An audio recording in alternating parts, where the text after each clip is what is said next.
আসসালামু আলাইকুম রহমতুল্লাহি ওবরকাতুহু। সম্মানিত দর্শক, আপনারা সবাই জানেন যে শেখ হাসিনার পতনের পর গত ১৬-১৭টি মাস ধরে আমরা কি একটা দুর্বিষহ সময় পার করছিলাম এবং আমাদের জাতীয় জীবন, আমাদের রাষ্ট্রীয় কূটনীতি, আমাদের অর্থনীতি, আমাদের সামাজিক সংহতি, এই বিষয়গুলো যেভাবে হুমকির মুখোমুখি হয়ে গেছে, ঠিক এই বিষয়গুলোতে যে অবনতি ঘটেছে এটি ১৯৭১ সনের মহান মুক্তিযুদ্ধের সময় ঘটেছিল কিনা আমি বলতে পারবো না।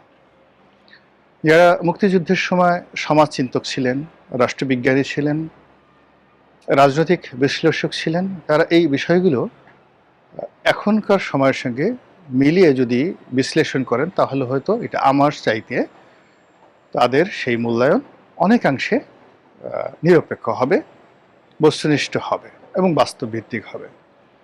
১৯৭১ সনে আমি বালক ছিলাম।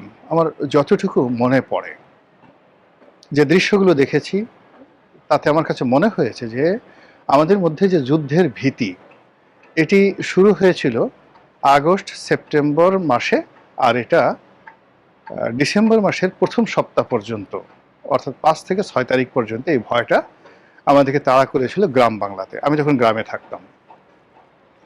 কিন্তু মার্চ মাস থেকে একেবারে মে মাস পর্যন্ত বা কিংবা জুন পর্যন্ত এটি অ্যাবসলিউটলি মনে হয় যেন কিছুই ঘটেনি।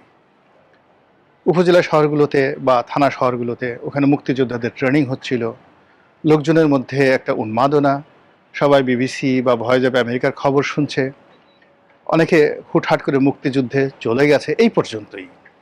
কিন্তু পাকিস্তান আর্মির যে ভয়, হানাদারদের ভয়, রাজাকার আলবদরদের যে অত্যাচার, এটি আসলে বর্ষাকাল পর্যন্ত ছিল না।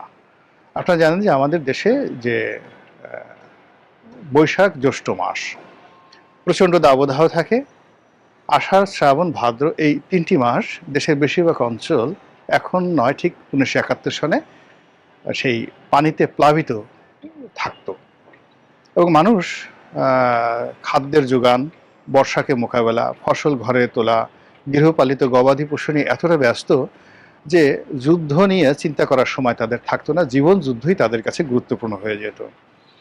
অন্যদিকে এই আবহমান বাংলার বর্ষাকে জমের মতো ভয় পেত হানাদার বাহিনী হাজার বছর ধরে। ফলে বাংলার বর্ষাকে এতটা ভয় পেত যে বর্ষাকালে কখনো কোনো হানাদার বাহিনী বাংলাদেশে আক্রমণ চালায়নি। এই কারণে পাকিস্তানি বাহিনীও ঠিক আগস্ট পর্যন্ত তারা রণাঙ্গনে ওইভাবে তাদের যে জুলুম অত্যাচার এটা দেখায়নি। শরতের শুরুতে যখন তারা শুরু করলো, ঠিক সেই সময় আমাদের মুক্তিযোদ্ধারা সংগঠিত হয়ে গেছে। আর ডিসেম্বর মাসের ৬ তারিখে ভারত যখন সরাসরি যুদ্ধে জড়িয়ে পড়ল ১৯৭১ সনে, তখন ওই দিন এক সপ্তাহের মধ্যে যুদ্ধের যে সমগ্র চালচিত্র, এটা পাল্টে গিয়ে বাংলাদেশের পক্ষে চলে এলো। তো যেটা বলছিলাম যে এই যে যুদ্ধের একটা সংক্ষিপ্ত ইতিহাস, সেই ইতিহাসের মধ্যে বাঙালির সামাজিকতা বজায় ছিল, সামাজিক সম্প্রীতি বজায় ছিল, বিয়ে শাদী, জন্ম মৃত্যু, নামাজ কালাম, স্কুল কলেজ, মোটামুটি গ্রাম বাংলায় সবই স্বাভাবিকভাবে চলছিল। শহরে যারা লোকজন ছিলেন তাদের একটা অংশ ভয় পেয়ে তারা গ্রামে পালিয়ে গিয়েছিলেন, কিন্তু গ্রামে গিয়ে তারা অনেকটা পিকনিকের মতো সেখানে ছিলেন। গ্রামে এই ধরনের, বেশিরভাগ ক্ষেত্রে গ্রামে এই ধরনের যে শহরের যে আতঙ্ক, এটা গ্রামে ছিল না। ফলে কি হলো, সারা বাংলাদেশের যে ৬৮,০০০ গ্রাম, এর মধ্যে হাতে গোনা ধরুন ২-৩ হাজার গ্রাম ব্যতি রেখে প্রায় সব জায়গাতেই পরিবেশ স্বাভাবিক ছিল। তো সেই দিক থেকে আপনি যদি ২০২৪ সনের জুলাই আগস্ট বিপ্লব ধরেন, তাহলে সেই ৬৮,০০০ গ্রাম, ৫০০-র মতো উপজেলা, ৬৪টি জেলা, এমন কোনো পথ নেই, এমন কোনো প্রান্তর নেই যে প্রান্তরে ভয়ের রাজত্ব চালু হয়নি। এবং এই সময়টিতে কোনো বহির্শত্রু আমাদেরকে আক্রমণ করেনি। আমাদের নিজেদের মধ্যে যে শ্রেণী শত্রু, আমাদের যারা ভাই বোন, দীর্ঘদিন আমরা এই সমাজে বসবাস করে আসছি, তাদের অনেকের সঙ্গে আমাদের রাজনীতির বিরোধিতা ছিল, প্রতিদ্বন্দ্বিতা ছিল, ক্ষেত্র বিশেষে শত্রুতা ছিল। এই মানুষগুলো একে অপরের জন্য এই গত 16-17 মাসে রীতিমতো জমদূত, আমার ইচ্ছে ছিল আজরাইল বলার, কিন্তু এখানে ইচ্ছে করে আজরাইলটা বললাম না, এর সঙ্গে ধর্মীয় একটা অনুভূতি জড়িত। আমরা এটাকে বলি মৃত্যুদূত বা যমদূত। তো যমদূত যেভাবে এসে একটি মানুষের টুটি চেপে ধরে, পৃথিবীর কোনো আকুতি যমদূতকে তার কর্ম থেকে যাকে বলা হয় নিবৃত করতে পারে না। তার মায়া নেই, দয়া নেই, তার কামনা নেই, বাসনা নেই, কেবলই মাত্র অন্যের প্রাণ হরণ তার একমাত্র উদ্দেশ্য। ঠিক একইভাবে শেখ হাসিনার পতনের পর আমরা এই বাংলায় যেটি জিনিস দেখলাম, যে কিছু মানুষ রাতারাতি যমদূত হয়ে গেল, কিছু মানুষ হায়না হয়ে গেল, কিছু মানুষ যাকে বলা হয় আরও যে হিংস্র প্রাণীগুলো রয়েছে কীট পতঙ্গ হয়ে গেল। তারা মানুষের জীবন, মানুষের যৌবন, ধন সম্পদ, স্ত্রী পুত্র কন্যা থেকে শুরু করে গৃহপালিত গবাদি পশু সব কিছু তছনছ শুরু করলো। তাদের সেই তছনছের কারণে ওই দিন অল্প সময়ের মধ্যে, মানে যে অর্থনৈতিক উন্নয়নটাই এবং যে অর্থনৈতিক স্থিতিশীলতাটি বাংলাদেশে প্রতিষ্ঠা পেয়েছিল গত 15 বছরে, সেটি 15 দিনের মধ্যে তছনছ হয়ে গেল। এবং সেই তছনছ হয়ে যাওয়া অর্থনীতির যে চাকা এখনো পর্যন্ত কিন্তু চালু হয়নি। এর মধ্যে দেশে উগ্রবাদ এমনভাবে বেড়ে গেছে, কিছু রাষ্ট্র বিশেষ করে পাকিস্তান, তুরস্ক বাংলাদেশের অভ্যন্তরীণ রাজনীতিতে এত বেশি বাড়াবাড়ি শুরু করেছে, যেটি এখন রীতিমতো নির্মমতার পর্যায়ে পৌঁছে গেছে। এবং তাদের সেই উলঙ্গ উল্লম্ফন, মানে ন্যাংটা হয়ে যখন কেউ লাফালাফি করে, এটিকে বলা হয় উলঙ্গর উল্লম্ফন। এবং চারিদিকে অশ্লীলতা, অশ্রাব্যতা, যেই শব্দগুলো আমরা কখনো শুনিনি বা যে শব্দগুলো আমরা জানি কিন্তু আমরা কখনো সেই কথাগুলো বলিনি, এবং কোনো সভ্য সমাজে সেই কথাগুলো উচ্চারিত হবে এটা যখন আমরা কখনো কল্পনা করতে পারিনি, দেখা গেল আইএসআইয়ের যারা এজেন্ট, পাকিস্তানের যারা এজেন্ট, সেই অশ্লীল এবং অশ্রাব্য শব্দগুলো আমাদের কিছু ইউটিউবারদের মুখে তারা তুলে দিল। এই কারণে তুলে দিল যে বাঙালি যে একটা অসভ্য জাতি, বাঙালি যে একটা অশ্লীল জাতি, এরা যে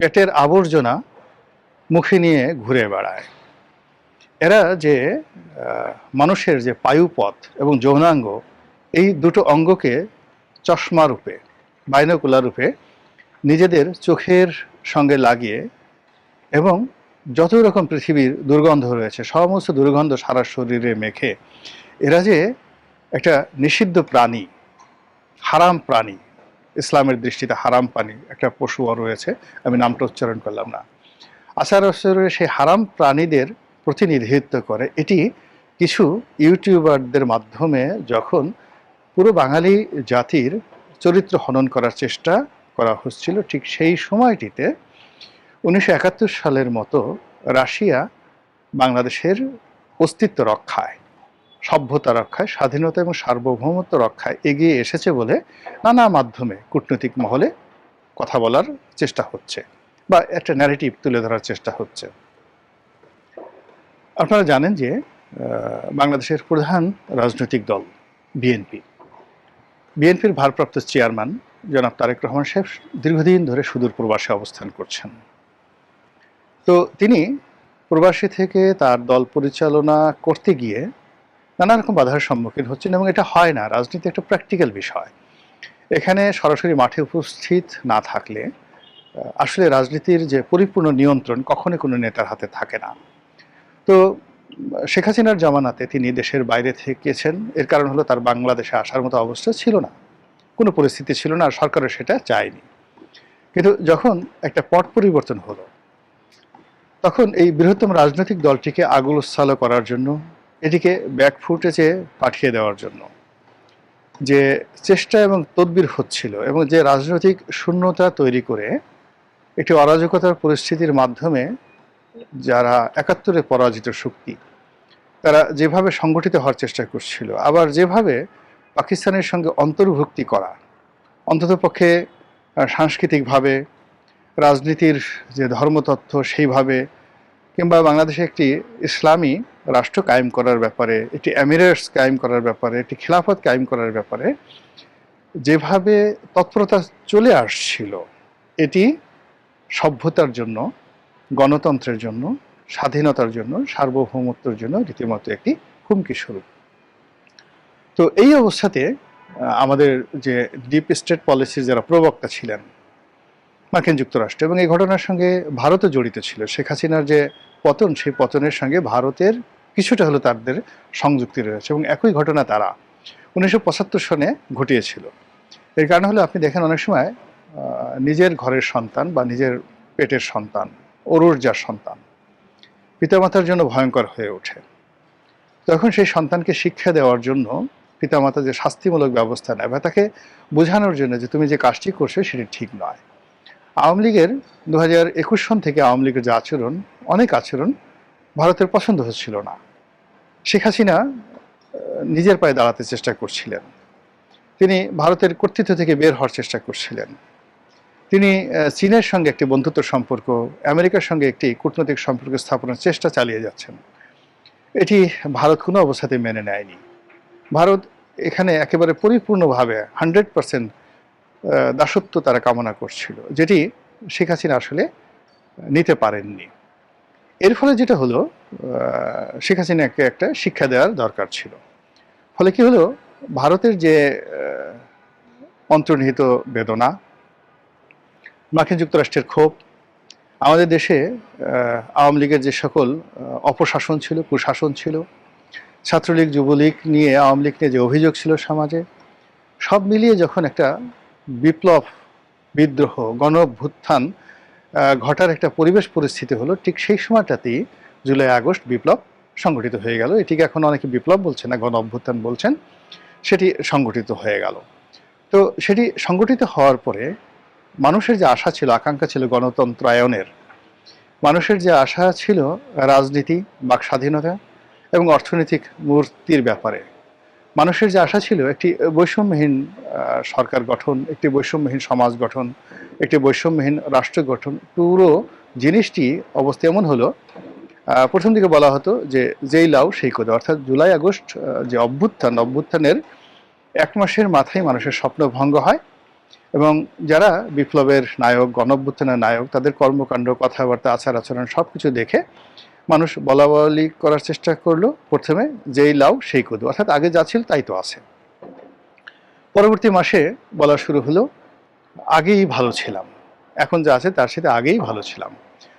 আর ঠিক 2025 সনের জুন জুলাইতে এসে মানুষ বলা শুরু করলো যে খুব দ্রুত এদের হাত থেকে মুক্তি পাওয়া দরকার, একটা রাজনীতির সমাধান দরকার, এবং একটি রাজনীতি ছাড়া আসলে জনগণের মুক্তি সম্ভব না। এজন্য যে মানুষগুলো আওয়ামী লীগকে পছন্দ করতো না, তারাও মনে করলো যে একটা রাজনীতির ইনক্লুসিভনেস দরকার, আওয়ামী লীগের একটা রিকনসিলিয়েশন দরকার। আওয়ামী লীগ, বিএনপি, জামাত, জাতীয় পার্টি যে রাজনৈতিক দলগুলো রয়েছে, তাদের মধ্যে একটি সমঝোতা দরকার, এবং সকল পক্ষের অংশগ্রহণ করা ছাড়া যে রাজনৈতিক মুক্তি মিলবে না, জাতীয় মুক্তি মিলবে না, এবং ভালো কোনো ফলাফল আসবে না, এটি মোটামুটি সমস্ত মানুষ বুঝে গেছে।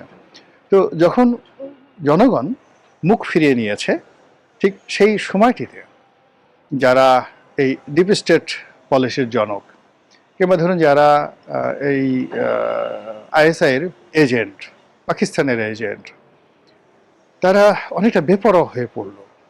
তারা যে কোনো মূল্যে একটা বিপ্লবী সরকার করতে হবে, যে কোনো মূল্যে আরও অরাজকতা করতে হবে, যে কোনো মূল্যে নতুন নতুন সমস্যা তৈরি করতে হবে, এই বিষয়গুলি নিয়ে যখন একটা ভাইব তৈরি করার চেষ্টা করছে, ঠিক সেই সময়টিতে হঠাৎ করে বিএনপির যে চেয়ারপারসন জনাব তারেক রহমান, তার যে বাংলাদেশে আগমন, এই বাংলাদেশে আগমন সমস্ত মানুষের চিন্তা চেতনাকে অনেকটা উল্টে দিয়েছে।